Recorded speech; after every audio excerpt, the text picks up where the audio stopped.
Touching Spirit Bear by Ben Michelson, Chapter 7. Unable to find much dry wood on the ground, Cole broke lower branches directly off the trees and fed the fire. The fire smoked heavily and stung his eyes whenever it drifted his way, but at least it helped keep away the swarms of blood-thirsty mosquitoes. As he gathered more wood for the night, Cole glanced over at Garby's blanket lying on the ground. The atoll would come in handy tonight if it got cold. Satisfied with the pile of wood he had gathered, Cole settled in beside the smoky, sputtering flames and gazed out toward the mouth of the bay. Suddenly, flashes of black and white sliced the water. Cole spotted the glistening keel-like fins of an orca whale guiding her young calf along the shoreline in search of food. Both surfaced repeatedly for breaths. Chuffs of air from their blowholes broke the still air. Cole ignored the orcas and kept tending the fire. He watched the thick white smoke drift upward like a twisted ribbon dissolving into the sky.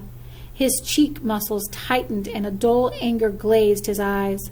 He felt warier than he had ever felt before.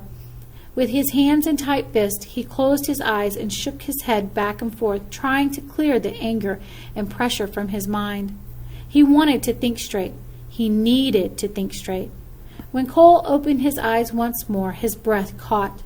The bear had reappeared. Beside the water, not 100 yards away, the spirit bear stood watching him with a fearless and passive stare. "You maggot!" Cole yelled, leaping to his feet. "I'll kill you!" He searched the ground and found the charred knife blade. He needed more than a knife. Turning his back on the bear, he walked up to the trees to find a thin, straight sapling to make a spear. As he searched, he carefully avoided the thistly devil's club. When he found the perfect sapling, he hacked it off with the knife blade and sharpened the end. Balancing the spear in his hand, he nodded with satisfaction, then returned to the fire and rested the spear against a tree. Again the spirit bear had vanished, but it didn't matter. If it showed its ugly face again, now it was dead. Cole hung close to the fire the rest of the day and fed the damp wood into the flames, purposely using the smoke to help drive off mosquitoes. By late afternoon, his eyes stung, and he scratched irritably at a dozen puffy bites. Hunger gnawed at his stomach, but he ignored the craving.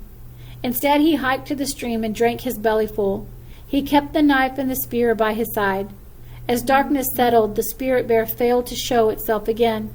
Cole cut boughs of the spruce trees and fashioned a mattress beside the fire. He huddled under the atoll, curling into a fetal position to keep warm. This day had been easy. Surviving on this island would have been a piece of cake had he wanted to stay, especially with supplies. Cole rolled onto his back and gazed up at the sky. Stars glistened overhead like frozen fireworks. Curtains of northern lights over the bay danced wildly under the Big Dipper. Cole turned his head and stared into the black nothingness of the shrouded woods. That was how he felt inside. Empty. There was no beauty. For 2 hours his mind roiled with turbulent thoughts before he fell into a restless, tortured sleep. Cole awoke during the night to strange noises deep in the trees.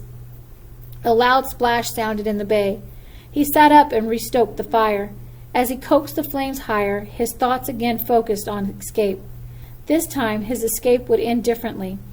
He would leave midday, right after high tide. By the time he cleared the bay, the receding current would help wash him away from the island. Then it would be easy to make it to the next island. Still planning his escape, Cole again drifted off to sleep. The next time he awoke, he opened his eyes to an eerie stillness. It was as if the sky were holding its breath. The little sounds that normally filled the night air had quieted. Cole sat up and peered toward the blackness of the tree cover. Was the spirit bear prowling in the shadows just beyond view? "You mangy dog!" Cole shouted into the night. The night remained still. Cole lay back down and pulled the atoll tightly around his neck. He adjusted a spruce bough poking him in his back. Still, sleep refused to return. As dawn came, the black sky turned gray, then clouded over, and it began to drizzle. Cole crawled stiffly to his feet, numb from lack of sleep. His breath showed in the crisp morning air, and a tight knot twisted at his gut. He needed food. The swim today would demand energy, but first he needed to build up the fire that he had burned down to hot coals. Cole gathered kindling as he swung his arms and stomped his feet to warm up. He knelt and blew into the embers. Gradually, smoke curled upward. He added more wood and coaxed the smoke into flames, then headed out in search of food. He found it easier to walk on the spongy grasses above the tide line instead of over the slippery rocks nearer the water. In one hand he held the spear, in the other the charred knife blade. When he reached the mouth of the bay, he spotted 3 seagulls pecking at a half-eaten fish on the rocks. He rushed toward the gulls, hollering and swinging his arms until the strutting scavengers abandoned their find. Squawking, they took to the air. With the complaining gulls circling overhead, Cole picked up the remains of the fish. The front half had been bitten off cleanly. Cole glanced around for any sign of the spirit bear, but saw nothing. Still eyeing the trees, he held up his find. The gulls had mangled the fish, but big pink chunks of flesh meat still hung to the skeleton. It wouldn't be quite like burgers on the grill, but then this wasn't exactly Minneapolis, Minnesota either, Cole thought, heading back toward camp. As he walked, he picked dangling guts and dirt from the fish. This was the meal that would give him the energy he needed to escape. When Cole reached camp, he jabbed the blunt end of his spear into the chest cavity of the fish and rotated it over the smoky flames. As the meat charred, Cole ripped off chunks and ate. He gorged himself until his stomach bulged. Then he walked to the stream for another drink. Returning, he picked more meat from the skeleton. It might be a while before he ate again. The steady drizzle turned to rain. Cole wished the sun would come out again. He tugged the towel tightly around his shoulders and circled the fire to keep away from the drifting smoke. As he added branches to keep the fleeting flames alive, he watched the rain pelt the icy slate-gray waters of the bay. If only he could wait a couple of days for better weather. But he couldn't. By then Edwin and Garvey would have returned to check on him. Cole crowded nearer to the fire. Already he had been on this island one full night. He would leave today, and he would leave warm and full of food. With the heavy overcast, it was hard to judge time. Cole guessed it might be another 3 or 4 hours until high tide. Already he could see the water level rising. He rolled a big rock over beside the smoky flames to use as a chair. The incessant rain made the fire sputter and send up whiffs of smoke with a sweet burnt smell. Cole wrung water from the towel and pulled it back over his shoulders. At least the mosquitoes had disappeared.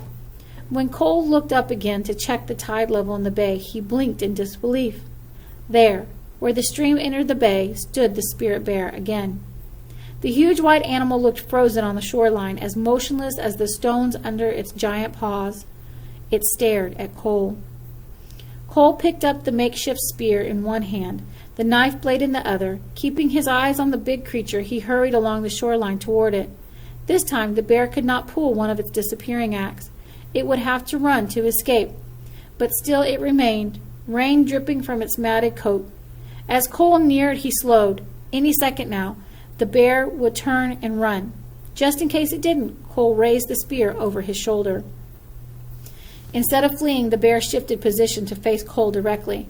Head hung low, it waited. Cole hesitated, then kept inching forward. It puzzled him that the bear would hold its ground. It must be bluffing. Surely it would turn and run. If it didn't, it would die. It intended to kill it. Didn't the stupid moron know that?